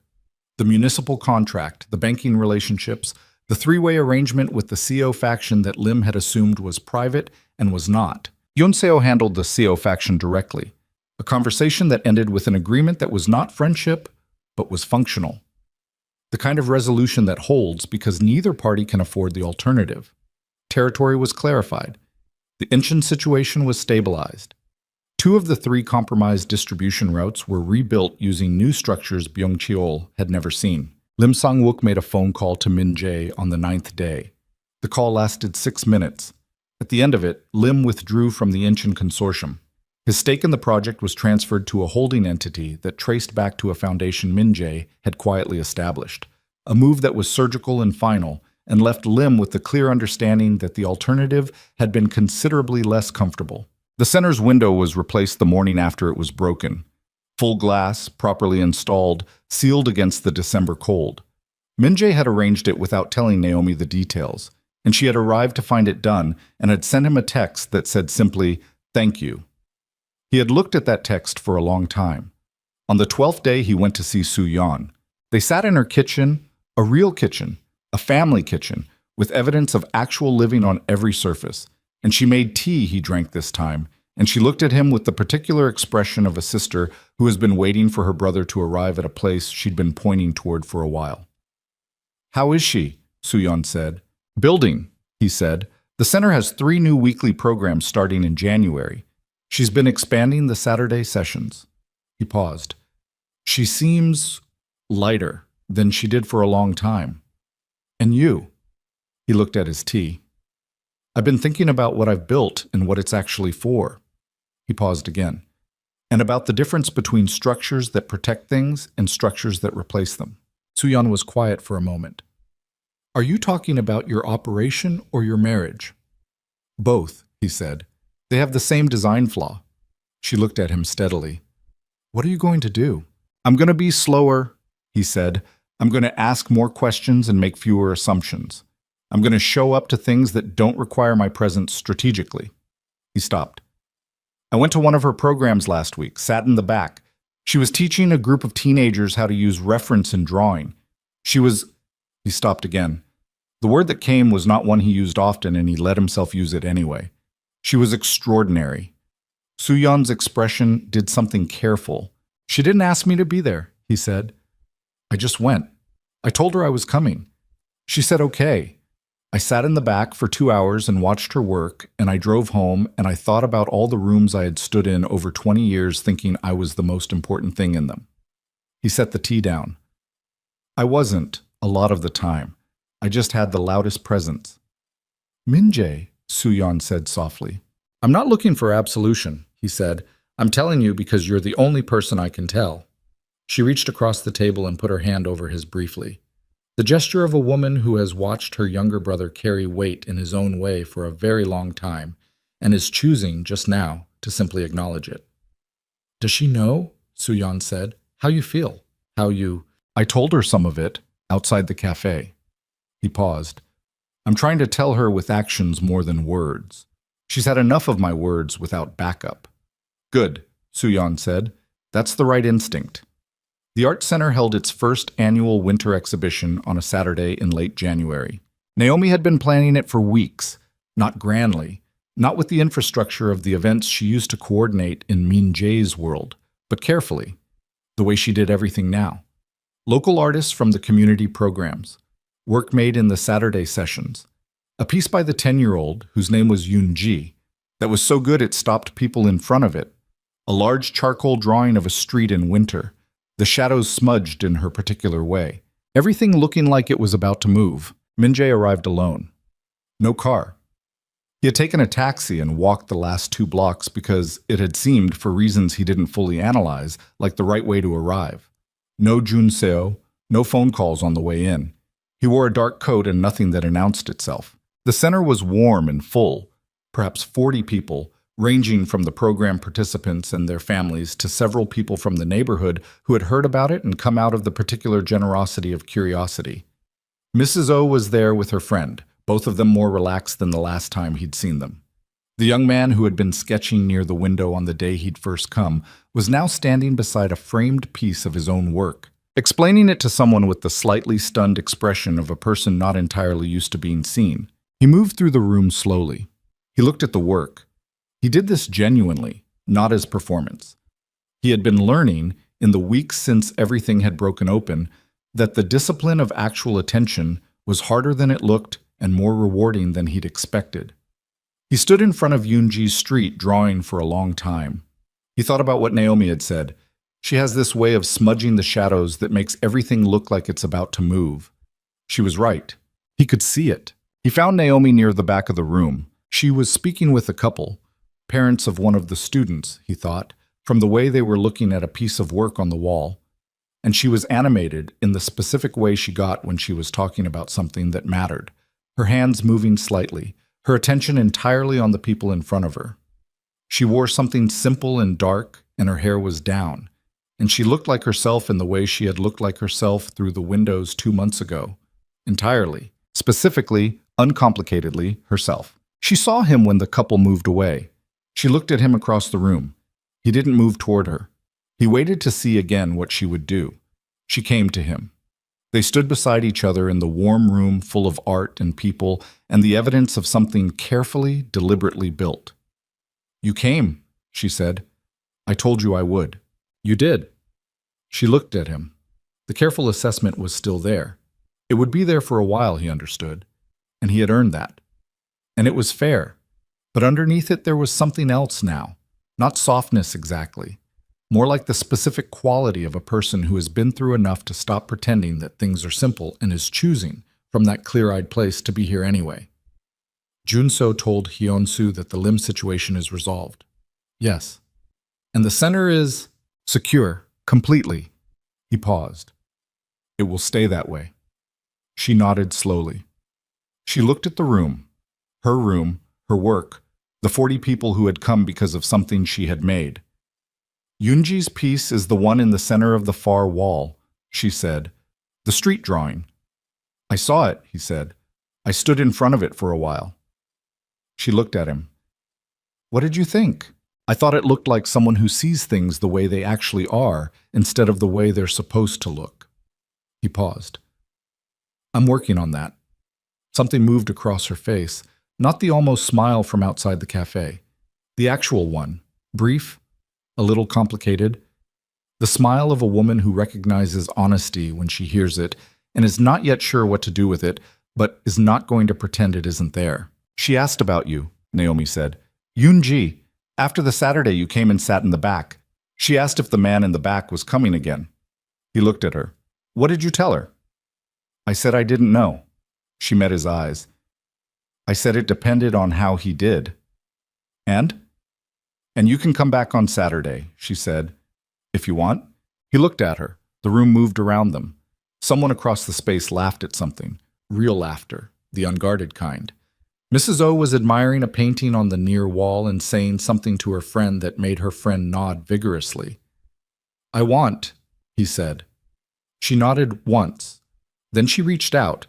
Not for his hand, not yet, but she touched his arm briefly, the way you touch something to confirm it's real. A grounding gesture. Present tense. There's someone I want you to meet, she said. Properly, not as your wife, as someone I think you should know. She led him across the room. He followed. Outside, snow had begun to fall. The first real snow of the season, the kind that comes quietly and without announcement, and covers everything with the particular impartiality of weather that doesn't know or care about the things it falls on. It fell on the art center and the bookstore below, and the narrow street with its bare plane trees and the rest of Seoul going about its evening with the indifference of a city that has seen everything. Inside, two people moved through a room full of work made by ordinary hands, and they were neither fixed nor finished. They were two people who had gone through something hard enough to burn away the versions of themselves that had stopped being true, and what was left was less polished and more real, and that was, it turned out, the only kind of foundation worth building on. There was no dramatic declaration, no single moment of lightning strike resolution. There was just the room, and the snow outside, and the work on the walls, and the slow, deliberate choice to pay attention, to actually look, for once, at the thing in front of you before it becomes the thing you lost. Yoonji found Naomi near the end of the evening. She was carrying a small piece of paper with a drawing on it. Not charcoal this time, just pencil, quick and instinctive, the way children draw when they're not thinking about drawing. She held it out. I made this one for you, she said, for the center, so it has something that's about the people who come here and not just the stuff we make. Naomi took it and looked at it. It was a drawing of the room, rough, gestural, the shapes of people in it suggested rather than defined, the windows with their light, the work tables, two figures standing together near the far wall seen from across the space, not identifiable as anyone specific, just present, together, in the room. Naomi looked at it for a long time. Thank you, she said, and her voice was very steady. She hung it on the wall beside the door, where everyone who came and went would pass it. No frame, just the pencil lines on paper, a 10-year-old's honest record of a room full of people choosing, on a snowy January evening, to be somewhere that mattered. Min-jae saw it on his way out. He stood in front of it for a moment, coat in hand, the room thinning out behind him. He looked at the two figures near the far wall. He looked at the windows, the light, the rough shapes of people in a space that had been built from nothing by someone who had decided, quietly and without permission, that her life was worth building. He put his coat on. He walked out into the snow. Out. He did not look back at the building. He didn't need to. He knew the window was lit. He knew she was still inside. He knew where he would be on Saturday. The snow fell on Seoul with the patience of something that has nowhere else to be. And that, for now, was enough.